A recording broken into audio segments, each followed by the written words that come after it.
ભરૂચના સાંસદ મનસુખ વસાવા અનેક વખત આદિવાસીઓના પ્રશ્નોને લઈને મેદાને આવતા હોય છે, પરંતુ આ વખતે તેમને પોલીસને રોકટોક ન કરવાની બાબતે ફરી એક વખત તેઓ મેદાને આવ્યા છે। શું છે સમગ્ર વિવાદ અને મનસુખ વસાવા દ્વારા ગૃહ મંત્રાલયને કેમ પત્ર લખવામાં આવ્યો, દરેક વાત કરીશું આ વિડીયોમાં। નમસ્કાર, હું હંસિની અને તમે જોઈ રહ્યા છો નિર્ભય ન્યૂઝ।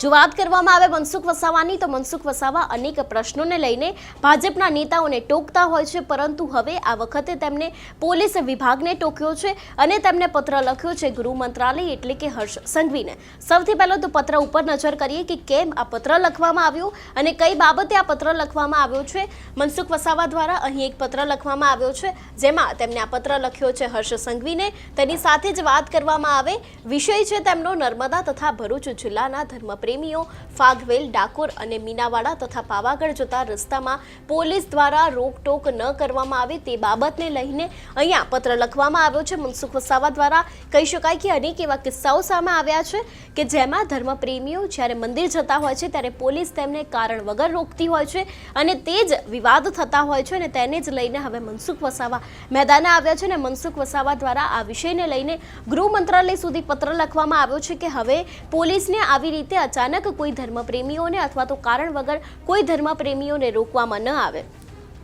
અહીંયા લખવામાં આવ્યું છે કે નર્મદા અને ભરૂચ જિલ્લાના ધર્મપ્રેમીઓ જે આગળ વાત કરી તેવા ધર્મસ્થળ ઉપર પૂનમ તથા અન્ય મોટા પ્રસંગોએ દર્શન માટે ખૂબ જ સંખ્યામાં સંઘ રૂપે ચાલતા જાય છે અથવા તો પછી કોઈ પ્રસંગ હોય ત્યારે તેઓ જાય છે અને કેટલાક ધર્મપ્રેમીઓ ગામમાંથી પોતાના વાહન લઈને જાય છે અને પરત ફરે છે ત્યારે કેટલાક ધર્મપ્રેમીઓ ટેમ્પો છે તેવા અનેક વાહનો લઈને તે અવરજવર કરતા હોય છે। આમાંના કેટલાક ધાર્મિક સ્થળોએ વાહનમાં જતા જે દર્શનાર્થીઓ છે તેમને police staff, traffic police staff તથા આરટીઓ દ્વારા રોકવામાં આવે છે અને દંડની વસૂલાત કરવામાં આવે છે તેવું અહીંયા આક્ષેપ છે તે કરવામાં આવ્યો છે। મનસુખ વસાવાએ અહીંયા પોલીસ ઉપર આક્ષેપો કર્યા છે કે જે લોકો ધર્મપ્રેમીઓ ત્યાં જતા હોય છે તે સમયે પોલીસ હોય, આરટીઓ વિભાગના કોઈ કર્મચારીઓ હોય, અધિકારીઓ હોય, તેમના દ્વારા અહીં કારણ વગરનો દંડ વસૂલવામાં આવે છે।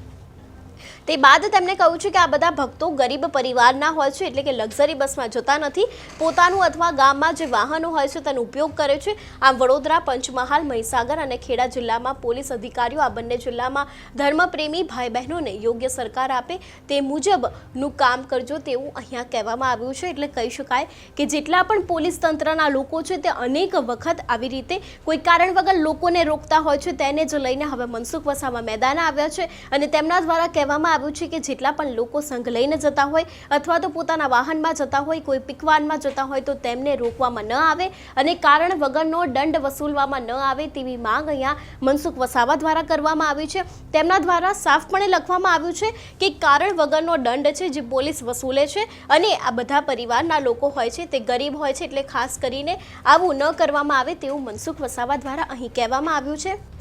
મનસુખ વસાવા દ્વારા હર્ષ સંઘવીને અહીં પત્રના માધ્યમે વાત કરવામાં આવી છે કે જેટલા પણ પોલીસ કર્મચારીઓ છે આ રીતે કોઈ ગરીબ પરિવારના લોકોને રોકે નહીં, તેમને પોતાના ધર્મ માટે જે ત્યાં સ્થળ ઉપર જતા હોય છે ત્યાં જવા દે અને કારણ વગરના દંડ વસૂલવામાં ન આવે તેના માટે પણ મનસુખ વસાવાએ અત્યારે અહીંયા પત્ર લખીને જાણ કરી છે। જો કે અહીંયા મનસુખ વસાવા તમને એ પણ એક વાત કહેવાની કે તમે અનેક વખત પત્ર લખો છો, મીડિયામાં પોતાના નિવેદનો આપો છો, તેમ છતાં પણ તમારું સરકાર સાંભળે છે ક્યાં? તમે સરકારને અનેક વખત કરી છે, એ પછી આદિવાસીઓના મુદ્દા હોય કે પછી સરકારી કર્મચારીઓને લઈને મુદ્દા હોય કે પછી સામાન્ય લોકોના ભોગ લેવાતા મુદ્દા હોય, તેને લઈને અનેક વખત તમે મેદાને તો આવો છો, પરંતુ સરકાર કદાચ તમને ગાંઠતી નથી, તમને સાંભળતી નથી, એટલા માટે જ આ કામ અટકાતા નથી અને વધતા જાય છે। તમને કહેવાનું કે તમે પત્ર નહીં પરંતુ હવે સરકારને મળીને આની વાત કરો અને મળીને આનું નિવેદન આવે, આનું નિરાકરણ આવે તે લઈને પણ હવે તમારે યોગ્ય પગલાં ભરવા જોઈએ। ક્યાં સુધી તમે આવી રીતે પત્રના માધ્યમથી સરકારને જાણ કરશો,